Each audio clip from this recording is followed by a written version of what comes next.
শেখ হাসিনা পালিয়ে গেছে।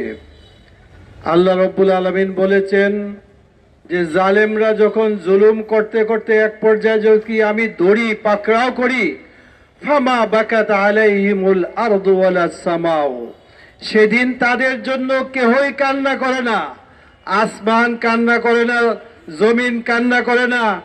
আওয়ামী লীগের দুর্নীতিবাজ যত নেতৃবৃন্দ আছেন তারাও কান্না করার সময় পায় নাই। আর তাদের মা জননী চলে গেলেন এতিম কইরা। তিনি ভাবলেন না যে এত বছর যাদেরকে খাওয়াইছি পড়াইছি লালন পালন করেছি তারা আমার জন্য আজকে কোনো কাজে আসে নাই।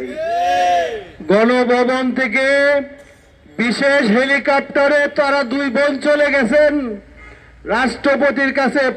তারা তাদের ক্ষমতা হস্তান্তর করে চলে গেছেন, পালিয়ে গেছেন। হাসিনা পালিয়ে গেছেন। হাসিনার অনেক মন্ত্রীরা এখন পর্যন্ত পালাতে পারে নাই। বর্তমান তত্ত্বাবধায়ক যেই সরকার গঠিত হচ্ছে, আমাদের দাবি হলো এই সমস্ত দুর্নীতিবাজ আমলা মন্ত্রী দুর্নীতিবাজ সকল দেখে পাকড়াও করে আইনের আওতায় আনতে হবে। আমরা দেখলাম বাংলাদেশের মানুষ এরকম আনন্দে আত্মহারা হয়েছে। এত খুশি মানুষের আমি 15 বছরের মধ্যে আমরা তো 71 দেখেছি, 75 দেখেছি, 90-এর গণ অভ্যুত্থান দেখেছি, কিন্তু মানুষকে এরকম আত্মহারা খুশিতে আত্মহারা হতে দেখি নাই। আওয়ামী লীগের গুন্ডা বাহিনী আপনি জানেন যখন পতন হয়েছে তারাই আমাদের সাথে বিজয় মিছিলে অংশগ্রহণ করেছে, তারা মিশে গেছে। তারা ভাঙচুর করতেছে বিভিন্ন জায়গায়, ভাঙচুর করে আমাদের উপর দোষ চাপিয়ে তারা তাদের ভারত মাকে জানাইতে চায় যে আমাদের দেশে ভাঙচুর হচ্ছে, মন্দিরে ভাঙচুর হচ্ছে। এজন্য আজকে আমাদেরকে সতর্ক থাকতে হবে। দেশের কোন স্থাপনা ভাঙা যাবে না, এগুলো জাতীয় সম্পদ, আমাদের রক্ষা করতে হবে। সংখ্যালঘুদের কোন স্থাপনায় তাদের কোন উপাসনালয়ে যাতে কেউ কোন ধরনের অঘটন দুর্ঘটনা ঘটিয়ে আমাদের উপর কোন দোষ চাপাতে না পারে, সেজন্য আমরা প্রয়োজনে মন্দির পাহারা দেওয়ার ব্যবস্থা করতে হবে।